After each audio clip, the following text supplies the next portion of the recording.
Viewers welcome back to programme. So viewers ਹੁਣ ਆਪਾਂ and ਵਾਲੇ ਸੈਕਸ਼ਨ ਦੇ ਵਿੱਚ ਪਹੁੰਚ ਚੁੱਕੇ ਹਾਂ। ਉਸ ਦੇ ਵਿੱਚ ਆਪਾਂ ਗੱਲਬਾਤ ਕਰਨ ਜਾ ਰਹੇ ਹਾਂ ਅਫਗਾਨਿਸਤਾਨ ਦੇ ਹਵਾਲੇ ਨਾਲ ਕਿ ਅਫਗਾਨਿਸਤਾਨ ਦਾ ਖਿੱਤਾ ਤਹਿਜ਼ੀਬੀ ਤੌਰ ਤੇ ਬੜਾ ਅਮੀਰ ਖਿੱਤਾ ਹੈ। ਸੋ ਪਿਛਲੇ 6000 ਸਾਲ ਵਿੱਚ ਅੱਡ ਸਭਿਅਤਾਵਾਂ ਅਫਗਾਨਿਸਤਾਨ ਦੀ ਧਰਤੀ ਤੇ ਫਲੀਆਂ ਤੇ ਫੁੱਲੀਆਂ ਹਨ। ਅਫਗਾਨਿਸਤਾਨ ਵਿੱਚ ਪਿਛਲੀਆਂ ਕਈ ਦਹਾਈਆਂ ਤੋਂ ਜੰਗ ਦੇ ਚਲਦਿਆਂ ਪੁਰਾਤਨ ਆਰਟੀਫੈਕਟਸ ਨੂੰ ਸਮਗਲਰਾਂ ਨੇ ਰੱਜ ਕੇ ਲੁੱਟਿਆ ਅਤੇ ਅਮਰੀਕਾ ਯੂਰਪ ਦੇ ਜਿਹੜੇ ਵਪਾਰੀਆਂ ਕੋਲ ਮਹਿੰਗੇ ਭਾਅ ਤੇ ਵੇਚਿਆ। ਸੋ ਇਸ ਕਿਸਮ ਦੇ 33 ਆਰਟੀਫੈਕਟਸ ਨਿਊਯਾਰਕ ਤੋਂ ਬਰਾਮਦ ਕਰਕੇ ਵਾਪਸ ਅਫਗਾਨਿਸਤਾਨ ਭੇਜੇ ਜਾ ਰਹੇ ਹਨ। ਸੋ ਇਸ ਬਾਰੇ ਆਪਾਂ ਵਿਚਾਰ ਚਰਚਾ ਕਰਨ ਜਾ ਰਹੇ ਹਾਂ। ਨਾਲ ਹੀ ਰੂਹ ਦੀ ਖਰਾਬ ਖੁਰਾਕ ਗੁਰਬਾਨੀ ਵਿਚਾਰਾਂ ਦੀ ਸਾਂਝ ਤੁਹਾਡੇ ਨਾਲ ਪਾਈ ਜਾਏਗੀ। ਸੋ ਅਸੀਂ ਚਾਹਾਂਗੇ ਕਿ ਤੁਸੀਂ ਨਾਲ ਇਸੇ ਤਰ੍ਹਾਂ ਹੀ ਬਣੇ ਰਹਿਣਾ। ਦੇਖਣ ਸੁਣੀਆਂ ਲਿਖਣ ਲਈ ਤੁਹਾਡਾ ਸਭ ਦਾ ਬਹੁਤ ਬਹੁਤ ਸ਼ੁਕਰੀਆ ਜੀ। ਡਾਕਟਰ ਸਾਹਿਬ ਕੀ ਕਹਿਣਾ ਚਾਹੋਗੇ? ਦੇਖੋ, ਬਹੁਤ ਵਾਰ ਜਦੋਂ ਅਸੀਂ ਅਫਗਾਨਿਸਤਾਨ ਨੂੰ ਚਰਚਾ ਦੇ ਵਿੱਚ ਲਿਆਂਦੇ ਹਾਂ ਜੀ, ਰੋਜ਼ਾਨਾ ਆਲਮੋਸਟ ਇੱਕ ਅੱਧਾ ਸੈਗਮੈਂਟ ਹੋ ਜਾਂਦਾ ਹੈ, ਖਾਸ ਤੌਰ 'ਤੇ ਜਦੋਂ ਤੋਂ ਹੁਣ ਇਹ ਵਿਦਡਰਾਅਲ ਦੀ ਗੱਲ ਸ਼ੁਰੂ ਹੋਈ ਹੈ, ਡਿਲੇ ਵਿਦਡਰਾਅਲ ਅਮਰੀਕਾ ਦੀ। ਔਰ ਇਸ ਸਾਰੇ 'ਚੋਂ ਜਿੱਥੇ ਅਸੀਂ ਅਫਗਾਨ ਕਰੈਕਟਰ ਦੀ ਗੱਲ ਕਰਦੇ ਹਾਂ, ਪਸ਼ਤੂਨ ਕਰੈਕਟਰ ਦੀ, ਫੀਅਰਸਲੀ ਇੰਡੀਪੈਂਡੈਂਟ ਜਿਹੜੇ ਲਫ਼ਜ਼ ਵਿੰਸਟਨ ਚਰਚਲ ਨੇ ਵਰਤੇ ਸੀ, ਉੱਥੇ ਉਸ ਮਾਰਸ਼ਲ ਰੇਸ ਜਾਂ ਮਾਰਸ਼ਲ ਔਰ ਉਹ ਸਖਤ ਜਾਨ ਲੋਕ ਵੀ ਔਰ ਉਹਨਾਂ ਦੀ ਉਸ ਕਿਸਮ ਦੀ ਜੋਗ੍ਰਾਫੀਕਲ ਹਾਰਡਸ਼ਿਪ ਦੀ ਜ਼ਿੰਦਗੀ ਵੀ, ਕਿਉਂਕਿ ਬਹੁਤ ਠੰਡਾ ਮੁਲਕ ਔਰ ਕੋਈ ਬਹੁਤ ਕੁਛ। ਹੁਣ ਅੱਜ ਵੀ ਜਦੋਂ ਦੁਨੀਆ 'ਚ ਡਰੱਗਸ ਦੇ ਹਵਾਲੇ ਨਾਲ ਵੀ ਗੱਲ ਹੁੰਦੀ ਹੈ ਅਤੇ ਜਿੰਨੀਆਂ ਡਰੱਗਸ ਦੁਨੀਆ 'ਚ ਨੇ, ਖਾਸ ਤੌਰ 'ਤੇ ਜਿਹੜੀ ਓਪੀਅਮ ਜਾਂ ਹੈਰੋਇਨ, ਉਹਦੀ ਆਲਮੋਸਟ 60% ਪ੍ਰੋਡਕਸ਼ਨ ਅਫਗਾਨਿਸਤਾਨ 'ਚ ਹੁੰਦੀ ਹੈ। ਸੋ ਇਹ ਕਹੋ ਕਿ ਵੀ ਉਹਨਾਂ ਨੂੰ ਜਾਂ ਵਾਇਲੈਂਸ ਲਈ ਜਾਂ ਡਰੱਗਸ ਲਈ ਜਾਂ ਇਸ ਦੇ ਵਿੱਚ ਹੀ ਉਹਨਾਂ ਨੂੰ ਸਮੇਟ ਦਿੱਤਾ ਜਾਂਦਾ ਹੈ। ਔਰ ਕਈ ਵਾਰ ਜਿਹੜੇ ਮੈਂ ਪਾਕਿਸਤਾਨ ਦੇ ਇੱਕ ਦੋ ਦਾਨਸ਼ਵਰਾਂ ਨੂੰ ਇਹ ਵੀ ਕਹਿੰਦਿਆਂ ਸੁਣਿਆ ਕਿ ਜੀ ਅਫਗਾਨਿਸਤਾਨ ਮੇਂ ਕਿਆ ਹੈ, ਵਹਾਂ ਜਾਂ ਝਾੜੀ ਹੈ ਜਾਂ ਦਾੜੀ ਹੈ, ਕਿ ਵੀ ਪੀਪਲ ਆਫ ਦਾ ਬੁਸ਼ਿਸ ਜਿਵੇਂ ਉਹ ਹੋਣ ਅਤੇ ਉਹ ਦਾੜੀਆਂ ਵਧਾਈਆਂ ਹੋਈਆਂ ਨੇ, ਜਾਂ ਜਿਵੇਂ ਉਹਨਾਂ ਨੂੰ ਦਹਿਸ਼ਤਗਰਦ ਦੇ ਨਾਂ ਨਾਲ ਕਿਹਾ ਜਾਏ। ਲੇਕਿਨ ਮੈਂ ਬਹੁਤ ਵਾਰ ਦੇਖਦਾ ਹਾਂ ਵੀ ਕੁਦਰਤ ਦੇ ਕੱਪੜੇ ਰੰਗ ਨੇ, ਲੇਕਿਨ ਉਹ ਖਿੱਤਾ ਜੇ ਅਸੀਂ ਇਹ ਦੇਖਣਾ ਹੋਏ ਕਿ ਦਰਾ ਖੈਬਰ ਦੀ ਗੱਲ ਅਕਸਰ ਸਾਡੇ ਇਤਿਹਾਸ 'ਚ ਵੀ ਹੁੰਦੀ ਹੈ, ਕਿਉਂਕਿ ਦਰਾ ਖੈਬਰ ਹੀ, ਕਿਉਂਕਿ ਇੱਕ ਜ਼ਮਾਨੇ 'ਚ ਕਾਬੁਲ ਜਿਹੜੀ ਹੈ ਉਹ ਕੈਪੀਟਲ ਸੀ ਉਹਨਾਂ ਦੀ, ਔਰ ਪਿਸ਼ਾਵਰ ਸਬ ਕੈਪੀਟਲ ਸੀ। ਔਰ ਸਿੱਖ ਰਾਜ ਦੇ ਵੇੜੇ ਜਿਹੜਾ ਹੈ ਇਹ ਇੰਡਸ ਦਰਿਆ ਕ੍ਰਾਸ ਕਰਕੇ ਦਰਾ ਖੈਬਰ ਤੱਕ ਦਾ ਇਲਾਕਾ ਜਿਹੜਾ ਹੈ ਉਹ ਪੰਜਾਬ ਦਾ ਹਿੱਸਾ ਬਣਾਇਆ ਗਿਆ, ਔਰ ਉਹੀ 47 ਤੱਕ ਪਹੁੰਚਦੇ ਆ ਨਾਰਥ ਵੈਸਟ ਫਰੰਟੀਅਰ ਪ੍ਰੋਵਿੰਸ ਸੀ। ਬਾਅਦ ਦੇ ਵਿੱਚ ਹੁਣ ਉਹਨੂੰ ਖੈਬਰ ਪਖਤੂਨਖਵਾ ਕਹਿੰਦੇ ਨੇ। ਸੋ ਇਹ ਇਨਫੈਕਟ ਹਮੇਸ਼ਾ ਹੀ ਜੇ ਤੁਸੀਂ ਤਹਿਜ਼ੀਬੀ ਤੌਰ 'ਤੇ ਦੇਖੋ, ਬਹੁਤ ਸਾਰੇ ਜਿਹੜੇ ਖਾਸ ਤੌਰ 'ਤੇ ਕਬੀਲੇ ਨੇ ਜਿਹਨਾਂ ਨੂੰ ਹੁਣ ਤੱਕ ਏਜੰਸੀ ਏਰੀਆ ਕਹਿੰਦੇ ਸੀ, ਉਹ ਔਰ ਉਹਨਾਂ ਦਾ ਮੇਨਲੈਂਡ ਜਿਹੜਾ ਅੱਜ ਅਫਗਾਨਿਸਤਾਨ ਹੈ, ਉਹਨਾਂ ਦੇ ਨਾਲ ਬੜੀਆਂ ਸਾਂਝਾਂ ਨੇ। ਕਬੀਲੇ ਵੀ ਅੱਧੇ ਕਈ ਥਾਂ ਵੰਡੇ ਹੋਏ ਨੇ। ਪਰ ਗੱਲ ਮੈਂ ਇਸ ਹਵਾਲੇ ਨਾਲ ਵੀ ਨਹੀਂ ਕਰ ਰਿਹਾ ਕਿ ਮੈਂ ਉਹਨਾਂ ਦੇ ਕੋਈ ਕਬੀਲਿਆਂ ਦਾ ਇਤਿਹਾਸ ਸੁਣਾਉਣ ਲੱਗਿਆ। ਤਹਿਜ਼ੀਬੀ ਰਿਚਨੈਸ, ਹੁਣ ਬਹੁਤ ਵਾਰ ਇਸ ਸਾਰੇ ਰੌਲੇ ਦੇ ਵਿੱਚ ਇਹ ਭੁੱਲ ਜਾਂਦਾ ਹੈ ਕਿ ਇਹ ਸਾਰਾ ਖਿੱਤਾ ਅਫਗਾਨਿਸਤਾਨ ਦਾ, ਉੱਥੋਂ ਹਿੰਦੂ ਕੁਸ਼ ਔਰ ਉੱਥੋਂ ਉਸ ਪਾਸੇ ਤੋਂ ਲੈ ਕੇ ਇਹ ਕਿੰਨੀਆਂ ਸਿਵਲਾਈਜੇਸ਼ਨ 6000 ਸਾਲ ਦੀਆਂ ਜੇ ਤੁਸੀਂ ਦੇਖੋ, ਅਤੇ ਉਹਨਾਂ ਦਾ ਜਿਹੜਾ ਇਹ ਕ੍ਰੇਡਲ ਸੀ, ਉਹਨਾਂ ਦਾ ਪੰਗੂੜਾ ਸੀ। ਔਰ ਕਿੰਨੀਆਂ ਸਿਵਲਾਈਜੇਸ਼ਨਸ ਇੱਥੇ ਪਨਪੀਆਂ। ਬੇਸ਼ੱਕ ਇਹ ਅੱਜ ਇਹਨੂੰ ਇਹ ਆਰਟੀਫਿਸ਼ਲ ਕੰਟਰੀ ਇਹਨੂੰ ਭਾਰਤ ਕਹੀ ਜਾਣ ਜਾਂ ਦੂਜਾ, ਪਰ ਜੇ ਤੁਸੀਂ ਉਸ ਸਾਰੇ ਪਾਰਟ ਦੇ ਵਿੱਚ ਦੇਖੋ ਅਫਗਾਨਿਸਤਾਨ, ਉੱਥੇ ਉਹਦੀ ਰਿਚਨੈਸ ਕਿੰਨੀ ਹੈ। ਜੇ ਅਸੀਂ ਬੁੱਧ ਦੇ ਜ਼ਮਾਨੇ ਦੀ ਗੱਲ ਕਰੀਏ, 2500 ਸਾਲ ਪਹਿਲਾਂ ਬੁੱਧ ਹੁੰਦਾ, ਉਸ ਤੋਂ ਵੀ ਪਹਿਲਾਂ। ਔਰ ਇਹ ਦੁਨੀਆ ਦੇ ਜਿਹੜੇ ਆਰਕੀਓਲੋਜਿਸਟ ਨੇ, ਖਾਸ ਤੌਰ 'ਤੇ ਜਿਹੜੇ ਖੁਦਾਈ ਕਰਕੇ ਖਿੱਤੇ ਦੇਖਦੇ ਨੇ ਕਿੱਥੇ ਕੀ ਅਮੀਰੀ ਹੈ। ਹੁਣ ਜੇ ਅਜੰਤਾ ਐਲੋਰਾ, ਕੋਈ ਇਹ ਤਾਂ ਨਹੀਂ ਹੈ ਕਿ ਸਦੀਆਂ ਤੋਂ ਲੱਭਿਆ ਹੋਇਆ ਸੀ, 20ਵੀਂ ਸਦੀ ਦੀ ਬਿਗਨਿੰਗ 'ਚ ਅੰਗਰੇਜ਼ਾਂ ਨੇ ਲੱਭਿਆ, ਔਰ ਅੱਜ ਭਾਰਤ ਦੇ ਟੂਰਿਸਟ ਮੈਪ ਦੇ ਵਿੱਚ ਅਜੰਤਾ ਐਲੋਰਾ ਸਭ ਤੋਂ ਅਹਿਮ ਹੁੰਦਾ। ਇਸੇ ਤਰ੍ਹਾਂ ਹੋਰ ਐਲੀਫੈਂਟ ਕੇਵਸ ਮੈਂ ਦੇਖੀਆਂ ਮੁੰਬਈ ਦੇ ਵਿੱਚ, ਉਹ ਵੀ ਉਸ ਪੀਰੀਅਡ ਦੀ ਕਾਢ ਨੇ। ਸੋ ਅਫਗਾਨਿਸਤਾਨ ਜੇ ਇਹ ਸਟੇਬਲ ਹੁੰਦਾ ਹੈ, ਉੱਥੇ ਲੋਕਾਂ ਦੇ ਕੋਲ ਹਕੂਮਤ ਹੁੰਦੀ ਹੈ, ਲੋਕਾਂ ਦੀ ਬਾਹਰਲੀ ਇੰਟਰਫੇਰੈਂਸ ਨਹੀਂ ਹੁੰਦੀ, ਅਤੇ ਅਫਗਾਨਿਸਤਾਨ ਆਪਣੇ ਆਪ 'ਚ ਈਵਨ ਟੂਰਿਜ਼ਮ ਦੇ ਹਵਾਲੇ ਨਾਲ ਵੀ ਔਰ ਆਰਕੀਓਲੋਜੀ, ਜਦੋਂ ਤੁਸੀਂ, ਔਰ ਇਹ ਦਿਲਚਸਪੀ ਹੈ ਅੱਜ ਜਦੋਂ ਅਸੀਂ ਆਪਣੇ ਪਲੈਨਟ ਦੀ ਗੱਲ ਕਰਦੇ ਹਾਂ ਕਿ ਉੱਥੇ ਕੀ ਸੀ, ਔਰ ਬਹੁਤ ਸਾਰੇ ਜਿਹੜੇ ਉਹਨਾਂ ਦੇ ਸਾਈਟ ਨੇ ਇਕੱਲੇ ਅਫਗਾਨਿਸਤਾਨ ਦੇ ਵਿੱਚ ਆਰਕੀਓਲੋਜਿਸਟ ਦੇ ਕਹਿਣ ਮੁਤਾਬਕ, ਜਿੱਥੇ 6000 ਸਾਲ ਦੀ ਸਿਵਲਾਈਜੇਸ਼ਨ ਦੀ ਗੱਲ ਹੈ, ਜਿਹੜੇ ਮਾਰਕਡ ਸਾਈਟ ਨੇ 2600 ਆਰਕੀਓਲੋਜੀਕਲ ਮਾਰਕਡ ਸਾਈਟ ਨੇ। ਹੁਣ ਤੁਸੀਂ ਅਫਗਾਨਿਸਤਾਨ ਦਾ ਜੇ ਆਬਾਦੀ 35 ਮਿਲੀਅਨ ਹੈ ਔਰ ਉਹਨਾਂ ਦੇ ਏਰੀਆ 'ਚ ਹੁਣ ਇਹ ਰਿਚੈਸਟ ਏਰੀਆ ਹੋਏਗਾ ਦੁਨੀਆ ਦੇ ਕਿਸੇ ਵੀ ਖਿੱਤੇ ਦੇ। ਹਾਲਾਂ ਅਸੀਂ ਐਜਿਪਸ਼ੀਅਨ ਜਿਹੜੀ ਹੈ ਪਿਰਾਮਿਡਸ ਦੀ ਗੱਲ ਕਰਦੇ ਹਾਂ, ਉਹਨਾਂ ਦੀ ਸਿਵਲਾਈਜੇਸ਼ਨ ਜਾਂ ਯਹੂਦੀ ਆਪਣੇ ਹਵਾਲੇ ਨਾਲ, ਪਰ ਇਸ ਤੋਂ ਅਮੀਰ ਜਿੱਥੇ ਅੱਡ-ਅੱਡ ਸਿਵਲਾਈਜੇਸ਼ਨ, ਉਹ ਬੁੱਧ ਦੇ ਜ਼ਮਾਨੇ 'ਚ ਅਸ਼ੋਕਾ ਦਾ ਜ਼ਮਾਨਾ, ਚੰਦਰਗੁਪਤ ਮੌਰੀਆ ਦਾ ਜ਼ਮਾਨਾ, ਰਾਜਾ ਜੈਪਾਲ ਦਾ ਜ਼ਮਾਨਾ, ਸੈਂਟਰਲ ਏਸ਼ੀਆ ਦੇ ਰਿਪਬਲਿਕ, ਕਿਉਂਕਿ ਕਿਸੇ ਪੀਰੀਅਡ 'ਚ ਖੁਰਾਸਾਨ ਜਿਹੜਾ ਸਾਰਾ ਪ੍ਰੋਵਿੰਸ ਜਿਹੜਾ ਅੱਜ ਦਾ ਪਰਸ਼ੀਆ ਈਰਾਨ ਦੇ ਨਾਲ ਰਿਲੇਟਡ ਜਿਹੜਾ ਉਹਨਾਂ ਦਾ ਸਬੰਧ, ਦੂਜੇ ਪਾਸੇ ਤਾਜ਼ਿਕਸਤਾਨ ਔਰ ਉਜ਼ਬੇਕਿਸਤਾਨ ਦੀ ਮੈਂ ਗੱਲ ਕੀਤੀ ਹੈ। ਸੋ ਇੰਨੀਆਂ ਕੁ ਇਸਲਾਮਿਕ ਈਰਾ, ਇਸਲਾਮ ਤੋਂ ਪਹਿਲਾਂ ਬੁੱਧਿਸਟ ਈਰਾ, ਉਸ ਤੋਂ ਵੀ ਪਹਿਲਾਂ ਹਿੰਦੂ ਈਰਾ, ਔਰ ਇਨ ਬਿਟਵੀਨ ਈਵਨ ਜੇ ਅਸੀਂ ਸਿੱਖ ਪੀਰੀਅਡ ਦੀ ਗੱਲ ਵੀ ਕਰੀਏ, ਭਾਵੇਂ ਦਰਾ ਖੈਬਰ ਤੱਕ ਹੀ ਸਿੱਖ ਪ੍ਰਭਾਵ ਰਿਹਾ, ਪਰ ਉਸ ਏਰੀਏ 'ਚ ਜੇ ਤੁਸੀਂ ਜਮਰੌਦ ਦਾ ਜ਼ਿਕਰ ਨਾ ਕਰੋਗੇ, ਦੂਸਰੇ ਦਾ ਨਾ ਕਰੋਗੇ, ਤਾਂ ਮੈਂ ਇਕੱਲੇ ਅਫਗਾਨਿਸਤਾਨ ਨਹੀਂ, ਉਸ ਖਿੱਤੇ 'ਚ ਜਿਹਦੇ 'ਚ ਖੈਬਰ ਪਖਤੂਨਖਵਾ ਤੋਂ ਲੈ ਕੇ ਜਿਹੜਾ ਐਂਡ ਤੱਕ ਉਜ਼ਬੇਕਿਸਤਾਨ ਜਾਂ ਤਾਜ਼ਿਕਸਤਾਨ ਦੀ ਹੱਦ ਲੱਗਦੀ ਹੈ, ਮੈਂ ਗੱਲ ਕਰਾਂਗਾ। ਪਰ ਇਸ ਵਿਸ਼ੇ ਨੂੰ ਮੈਂ ਅੱਜ ਕਿਉਂ ਚੁਣਿਆ, ਅੱਜ ਜਦੋਂ ਮੈਂ ਇਹ ਖਬਰ ਪ੍ਰੋਮੀਨੈਂਟਲੀ ਇੰਡੀਅਨ ਮੀਡੀਆ 'ਚ ਵੀ ਦੇਖੀ, ਮੈਨੂੰ ਇਹ ਵੀ ਨਹੀਂ ਸੀ ਪਤਾ ਕਿ ਜਿਹੜੀ ਅਫਗਾਨਿਸਤਾਨ ਦੀ ਐਂਬੈਸਡਰ ਹੈ ਅਮਰੀਕਾ ਦੇ ਵਿੱਚ, ਕਿਉਂਕਿ ਸਾਨੂੰ ਤਾਂ ਇਹ ਹਮੇਸ਼ਾ ਹੀ ਇਹੀ ਲੱਗਦਾ ਕਿ ਭਾਈ ਇਹ ਐਵੇਂ ਟਿਟੂਲਰ ਜਿਹੀ ਹਕੂਮਤ ਖੜੀ ਕੀਤੀ ਹੋਈ ਹੈ, ਉਹ ਬੀਬੀ ਰੋਇਆ ਰਹਿਮਾਨੀ ਹੈ। ਔਰ ਅੱਗੇ ਵੀ ਕਦੇ ਕੋਈ ਰੋਇਆ ਰਹਿਮਾਨੀ ਜਾਂ ਅਫਗਾਨਿਸਤਾਨ ਦੇ ਐਂਬੈਸਡਰ ਦੇ ਹਵਾਲੇ ਨਾਲ ਖਬਰ ਨਹੀਂ ਆਈ, ਪਰ ਅੱਜ ਇਹ ਖਬਰ ਇਸ ਲਈ ਬਣੀ, relics seized from smugglers are returning to Afghanistan.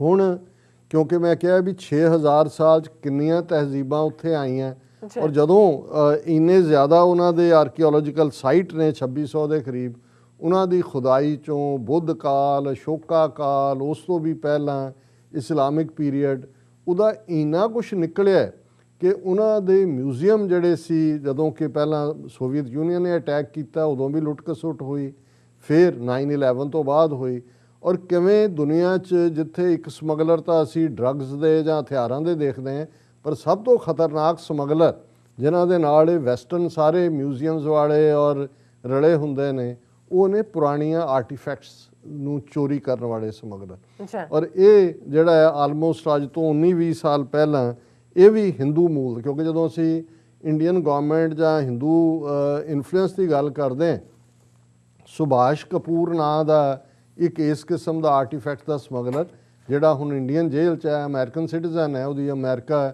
ਉਹਦੀ ਐਕਸਟ੍ਰਾਡੀਸ਼ਨ ਮੰਗ ਰਿਹਾ, ਜਿਹਨੂੰ ਉਹ ਰਿਲੈਕਟੈਂਟ ਨੇ ਦੇਣ ਨੂੰ, ਉਹਨੇ ਜਿਹੜਾ ਰਲ ਕੇ ਕਿਵੇਂ ਜਿਹੜਾ ਹੈ ਉਹ ਹਜ਼ਾਰਾਂ ਦੀ ਗਿਣਤੀ 'ਚ ਉੱਥੋਂ ਆਰਟੀਫੈਕਟ ਚੁਰਾਏ। 2600 ਆਰਟੀਫੈਕਟ ਉਹਨੇ ਉੱਥੋਂ ਜਿਹੜੇ ਨੇ ਆਪਣੇ ਬਾਕੀ ਸਮਗਲਰਾਂ ਦੇ ਨਾਲ ਚੁਰਾਏ, ਜਿਨ੍ਹਾਂ ਦੀ ਕੀਮਤ, ਜਿਨ੍ਹਾਂ ਨੂੰ ਬਾਅਦ 'ਚ $1.5 ਮਿਲੀਅਨ ਦੇ ਵਿੱਚ ਵੇਚਿਆ ਗਿਆ ਬਾਹਰਲੇ ਮਿਊਜ਼ੀਅਮਸ ਵਾਲਿਆਂ ਨੂੰ।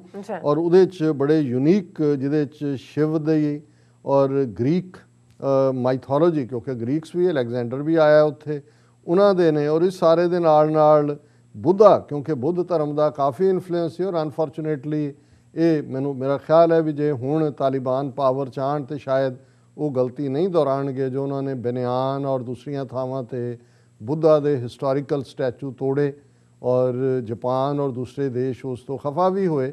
ਇਹ ਖਜ਼ਾਨਾ ਹੈ, ਜੇ ਅਫਗਾਨਿਸਤਾਨ ਨੇ ਅੱਗੇ ਜਾਣਾ, ਠੀਕ ਹੈ, ਕੋਈ ਇਹ ਬੁੱਤ ਪ੍ਰਸਤੀ ਦੇ ਵਿੱਚ ਯਕੀਨ ਕਰਨਾ ਹੋਰ ਗੱਲ ਹੈ, ਇਹ ਤੁਹਾਡਾ ਇਲਾਕੇ ਦੀ ਸਿਵਲਾਈਜੇਸ਼ਨ ਹੈ। ਪਾਕਿਸਤਾਨ ਨੇ ਵੀ ਜੇ ਲਰਕਾਨਾ ਦੇ ਵਿੱਚ ਜਾਂ ਤਕਸ਼ਲਾ ਜਾਂ ਇੰਡਸ ਵੈਲੀ ਸਿਵਲਾਈਜੇਸ਼ਨ ਨੂੰ ਉਹਨਾਂ ਨੂੰ ਪਤਾ ਹੈ, ਅੱਜ ਪਾਕਿਸਤਾਨ ਵੀ ਇਹ ਸੋਚਦਾ ਹੈ ਕਿ ਉਸ ਦਾ ਜੇ ਟੂਰਿਜ਼ਮ ਹੈ, ਜਿੱਥੇ ਸਿੱਖ ਹਿਸਟੋਰੀਕਲ ਥਾਵਾਂ ਨੇ, ਬੁੱਧਿਜ਼ਮ ਨਾਲ ਰਿਲੇਟਡ ਨੇ, ਜਿਹੜੇ ਆਰਕੀਓਲੋਜੀ ਨਾਲ ਇੰਟਰਸਟਿਡ ਲੋਕ ਨੇ, ਉਹਨਾਂ ਦੀ ਦਿਲਚਸਪੀ ਹੋਏਗੀ। ਔਰ ਇਸ ਸਾਰੇ 'ਚ ਜਿਹੜੀ ਖਬਰ ਬਣੀ ਕਿ ਕਿਵੇਂ ਇਹ ਜਿਹੜੇ ਬਹੁਤ ਸਾਰੇ ਆਰਟੀਫੈਕਟ ਜਿਹੜੇ ਨਿਊਯਾਰਕ ਦੇ ਇੱਕ 33 ਆਰਟੀਫੈਕਟ ਸੀ, seized from a New York based art dealer who authorities say was one of the world's most prolific smugglers of antiquities, was turned over by US to the government of Afghanistan this week। कि अमरीका दी हुकूमत ने, और मैं जे technical team ने picture दिखाई है, जड़ा एक खास तौर पर एंबेसडर खड़ी है नाल, और अज 33 ਜਿਹੜੇ ਆਰਟੀਫੈਕਟ ਨੇ ਉਹ ਅਮਰੀਕਨ ਗਵਰਨਮੈਂਟ, ਫਿਰ FBI ਦੂਜੇ ਇਨਵੋਲਵ ਹੋਏ, ਉਹ ਸਾਰੀ ਚੋਰੀ ਫੜੀ ਗਈ। ਉਹ ਸਾਰੇ ਨੂੰ ਉਹਨਾਂ ਨੇ ਜਿਹੜਾ ਵਾਪਸ ਭੇਜਣ ਦਾ ਫੈਸਲਾ ਕੀਤਾ ਹੈ। ਔਰ ਐਂਬੈਸਡਰ ਨੇ ਕਿਹਾ ਕਿ ਵੀ ਇਹ ਜਿਹੜੀ ਹੈ each one of these pieces are priceless depictions of our history. ਔਰ ਇਸ ਨੂੰ ਜਿਹੜਾ ਨਿਊਯਾਰਕ ਦੇ ਵਿੱਚ ਮੈਨਹਟਨ ਦੇ district attorney's office, homeland security investigations, ਜਿਨ੍ਹਾਂ ਨੇ ਇਹ ਸਾਰਾ ਆਰਟੀਫੈਕਟਸ ਦਾ ਖਜ਼ਾਨਾ ਜਿਹੜਾ ਇਹ ਰਿਕਵਰ ਕੀਤਾ ਹੈ। ਔਰ ਇਸ ਸਾਰੇ 'ਚੋਂ ਉਹਨਾਂ ਨੇ ਇਹ ਕਿਹਾ ਕਿ ਵੀ ਇਹ ਸਾਰੇ 'ਚ ਮਾਸਕਸ ਨੇ, ਹਿਸਟੋਰੀਕਲ ਸਕਲਪਚਰ ਨੇ, ਬੁੱਤ ਨੇ ਪੁਰਾਣੇ, ਐਂਡ ਅਦਰ ਆਈਟਮਸ ਸੱਚ from the 2nd and 3rd ਸੈਂਚੁਰੀਜ਼, ਦੂਸਰੀ ਔਰ ਤੀਸਰੀ ਸੈਂਚੁਰੀ 1800 ਸਾਲ ਪੁਰਾਣੀਆਂ ਚੀਜ਼ਾਂ ਜਿਹੜੀਆਂ ਇੱਥੇ ਆਈਆਂ। ਔਰ ਇਹ ਜਿਹੜੀਆਂ ਨੇ ਕਾਬੁਲ ਜਾ ਰਹੇ ਨੇ, ਉੱਥੇ ਨੈਸ਼ਨਲ ਮਿਊਜ਼ੀਅਮ ਦੇ ਵਿੱਚ ਡਿਸਪਲੇ ਹੋਏਗਾ। ਔਰ 33 ਆਰਟੀਫੈਕਟਸ ਨੇ। ਔਰ ਅਸੀਂ ਇਹੀ ਹੋਪ ਕਰ ਸਕਦੇ ਹਾਂ, ਬਾਕੀ ਉਹਨੇ ਇਹ ਕਿਹਾ ਐਂਬੈਸਡਰ ਨੇ ਕਿ ਵੀ ਅਸੀਂ ਇਸ ਨੂੰ ਆਪਣਾ ਸਰਮਾਇਆ ਸਮਝਦੇ ਹਾਂ। ਔਰ ਇਸ ਸਾਰੇ 'ਚੋਂ Afghanistan is one of the richest countries in ਆਰਕੀਓਲੋਜੀ and history in the world. ਇਹ ਉਹਨਾਂ ਦੇ ਈਵਨ ਇੱਕ ਐਕਸਪਰਟ ਨੇ ਵੀ ਕਿਹਾ ਕਿ ਭਾਈ ਇਹ 6000 ਸਾਲ ਦੀ ਸਿਵਲਾਈਜੇਸ਼ਨ, ਔਰ ਇਸ ਸਾਰੇ 'ਚੋਂ ਇਹ ਬਹੁਤ ਕੀਮਤੀ ਜਿਹੜਾ ਇਹਨੇ ਸੁਭਾਸ਼ ਕਪੂਰ ਨੇ 2600 ਆਰਟੀਫੈਕਟ ਚੁਰਾਏ, valued at more than $140 million, $150 million ਦੇ ਲਗਭਗ। He is jailed in India on charges and faces extradition to US when that case is resolved. So ਅਸੀਂ ਇਹ ਸਮਝਦੇ ਹਾਂ ਕਿ ਭਾਈ ਅਲਟੀਮੇਟਲੀ ਹਾਕਮ ਤਾਂ ਉੱਥੋਂ ਦੇ ਤਾਲਿਬਾਨ ਨਹੀਂ ਬਣਨਾ, ਤੇ ਇਹ ਤਾਂ ਨਹੀਂ ਹੈ ਕਿ ਸਾਡੀ ਕੋਈ ਉਹਨਾਂ ਨਾਲ ਕਮਿਊਨੀਕੇਸ਼ਨ ਹੈ। ਅਸੀਂ ਇਹ ਪ੍ਰੇ ਔਰ ਚਾਹਨਾ ਹੀ ਕਰ ਸਕਦੇ ਹਾਂ ਕਿ ਭਾਈ ਇਹ ਇਸ ਵਾਰ ਬਨਿਆਨ ਵਾਲੀ ਗਲਤੀ ਨਾ ਦੁਹਰਾਉਣਾ, ਕਿਉਂਕਿ ਜੇ ਇੱਥੋਂ ਸੇਫ ਹੋ ਕੇ ਕਾਬਲ ਜਾ ਰਹੇ ਨੇ ਤੇ ਆਉਣ ਵਾਲੇ ਮਹੀਨਿਆਂ 'ਚ ਖਬਰ ਆਏ ਕਿ ਜੀ ਉਹਦੇ 'ਤੇ ਵੀ ਅਟੈਕ ਹੋਇਆ ਤੇ ਉਹ ਸਾਰੇ ਵੀ ਤੋੜ ਤਾੜ ਕੇ ਉਹ ਮਾਰੇ। ਇਹ ਤੁਹਾਡਾ ਖਜ਼ਾਨਾ ਹੈ, ਇਹਦੇ ਨਾਲ ਨਾ ਹੀ ਇਸਲਾਮ ਪ੍ਰਭਾਵਿਤ ਹੁੰਦਾ ਹੈ, ਨਾ ਹੀ ਤੁਹਾਡਾ ਅਕੀਦਾ ਪ੍ਰਭਾਵਿਤ ਹੁੰਦਾ ਹੈ। ਇਹ ਤੁਹਾਡੀ ਹਿਸਟਰੀ ਪਾਸਟ ਦੀ ਹੁੰਦੀ ਹੈ। ਇਸਲਾਮ 1450 ਸਾਲ ਪੁਰਾਣਾ ਹੈ, ਤੁਹਾਡਾ 6000 ਸਾਲ ਦਾ ਜਿਹੜਾ ਆਰਕੀਓਲੋਜੀਕਲ ਖਜ਼ਾਨੇ ਨੇ, ਇਹ ਦੁਨੀਆ ਦੀ ਤੁਹਾਡੀ ਦਿਲਚਸਪੀ ਵੀ ਵਧਾਉਂਦੇ ਨੇ, ਤੁਹਾਡਾ ਟੂਰਿਜ਼ਮ ਵੀ ਇਸ ਦੇ ਨਾਲ ਫਲਰਿਸ਼ ਕਰੇਗਾ। ਔਰ ਕਲੋਜ਼ਿੰਗ ਤੋਂ ਪਹਿਲਾਂ ਜਿਵੇਂ ਅਸੀਂ ਕਬੀਰ ਸਾਹਿਬ ਦੀ ਬਾਣੀ ਤੇ ਵਿਚਾਰ ਕਰਦੇ ਹਾਂ, ਗੌੜੀ ਰਾਗ ਦਾ ਸ਼ਬਦ ਹੈ, ਜੇ ਮਰਨੇ ਸਭ ਜਗਤ ਤਰਾਸਿਆ, ਸੋ ਮਰਨਾ ਗੁਰ ਸ਼ਬਦ ਪ੍ਰਗਾਸਿਆ, ਅਬ ਕੈਸੇ ਮਰੋ ਮਰਨ ਮਨ ਮਾਨਿਆ, ਮਰ ਮਰ ਜਾਤੇ ਜਿਨ ਰਾਮ ਨਾ ਜਾਣਿਆ ਰਹਾਓ। ਜਿਵੇਂ ਰਹਾਓ ਦੀ ਤੁਕ ਸੈਂਟਰਲ ਆਈਡੀਆ ਹੁੰਦਾ ਹੈ, ਔਰ ਇਹੀ ਥਾਟ ਲਗਾਤਾਰਤਾ ਨਾਲ ਚੱਲ ਰਿਹਾ ਕਬੀਰ ਸਾਹਿਬ ਦੇ ਸ਼ਬਦਾਂ ਦੇ ਵਿੱਚ ਕਿ ਇੱਕ ਮੌਤ ਸਰੀਰਕ ਮੌਤ ਹੈ, ਜਿਹੜੇ ਮਰਨ ਤੋਂ ਲੋਕ ਡਰਦੇ ਨੇ, ਪਰ ਇੱਕ ਮੌਤ ਜਿਹੜੀ ਜ਼ਰੂਰੀ ਹੈ, ਜਿਹਦੇ ਨਾਲ ਰੱਬ ਦੀ ਦਰਗਾਹ ਦਾ ਦਰਵਾਜ਼ਾ ਖੁੱਲ੍ਹਦਾ ਹੈ, ਉਹ ਹਉਮੈ ਦੀ ਮੌਤ ਹੈ, ਅਹਮ ਦੀ ਮੌਤ ਹੈ, ਈਗੋ ਦੀ ਮੌਤ ਹੈ, ਮੈਂ ਦੀ ਮੌਤ ਹੈ। ਔਰ ਆਪਣਾ ਆਪ ਰੱਬ ਦੇ ਅੱਗੇ ਰੱਖ ਦੇਣਾ। ਉਸ ਮੈਂ ਦੀ ਮੌਤ ਤੋਂ ਬਾਅਦ ਰੂਹਾਨੀਅਤ ਦਾ ਸਫ਼ਰ ਸ਼ੁਰੂ ਹੁੰਦਾ ਹੈ।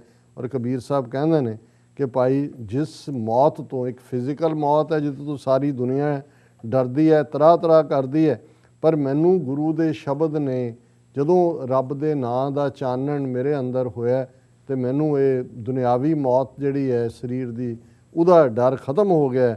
ਹੁਣ ਮੈਨੂੰ ਇਹ ਹੈ ਕਿ ਮੈਂ ਤਾਂ ਮਰਨਾ ਹੀ ਨਹੀਂ ਹੈ, ਕਿਉਂਕਿ ਜਿਹੜਾ ਅੰਦਰੋਂ ਰੱਬ ਨਾਲ ਜੁੜਦਾ ਹੈ ਤੇ ਰੱਬ ਤਾਂ ਮਰਦਾ ਨਹੀਂ ਹੈ ਕਦੇ। ਅਬ ਕੈਸੇ ਮਰੋ ਮਰਨ ਮਨ ਮਾਨਿਆ, ਮਰ ਮਰ ਜਾਤੇ ਜਿਨ ਰਾਮ ਨਾ ਜਾਣੇ। ਕਿ ਜਿਹੜੇ ਉਸ ਰੱਬ ਦੇ ਨਾਲ ਨਹੀਂ ਜੁੜੇ ਹੋਏ ਉਹ ਬਾਰ-ਬਾਰ ਜੰਮਦੇ ਮਰਦੇ ਨੇ, ਕਿਉਂਕਿ ਉਹਨਾਂ ਦੀ ਸਾਰੀ ਦੁਨੀਆ ਆਪਣੀ ਸਰੀਰ ਦੇ, ਆਪਣੀ ਦੇਹ ਦੇ ਮੋਹ ਦੇ ਵਿੱਚ ਹੀ ਗੁਜ਼ਰਦੀ ਹੈ। ਉਹ ਹਰ ਪਲ ਮਰ ਰਹੇ ਹੁੰਦੇ ਨੇ। ਮਰਨੋਂ ਮਰਨ ਕਹਿ ਸਭ ਕੋਈ, ਸਹਿਜੇ ਮਰੈ ਅਮਰ ਹੋਏ ਸੋਈ। ਕਿ ਮੌਤ ਮੌਤ ਮੌਤ ਇਹ ਲਫ਼ਜ਼ ਤਾਂ ਸਾਰੇ ਕਹਿੰਦੇ ਨੇ, ਪਰ ਮਰਨਾ ਉਹ ਹੈ ਜਿਹੜਾ ਅੰਦਰ ਦਾ ਮਰ ਜਾਣਾ ਹੈ, ਹਉਮੈ ਦਾ ਮਰ ਜਾਣਾ ਹੈ, ਜਿਸ ਨੂੰ ਕਬੀਰ ਸਾਹਿਬ ਨੇ ਇੱਕ ਥਾਂ ਫਰਮਾਇਆ ਕਿ ਕਬੀਰ ਸਤਿਗੁਰ ਸੂਰਮੇ, ਵਾਇਆ ਬਾਣ ਜੋ ਏਕ, ਲਾਗਤ ਹੀ ਭੋਏ ਗਿਰ ਪਰਿਆ, ਪਰਾ ਕਲੇਜੇ ਛੇਕ।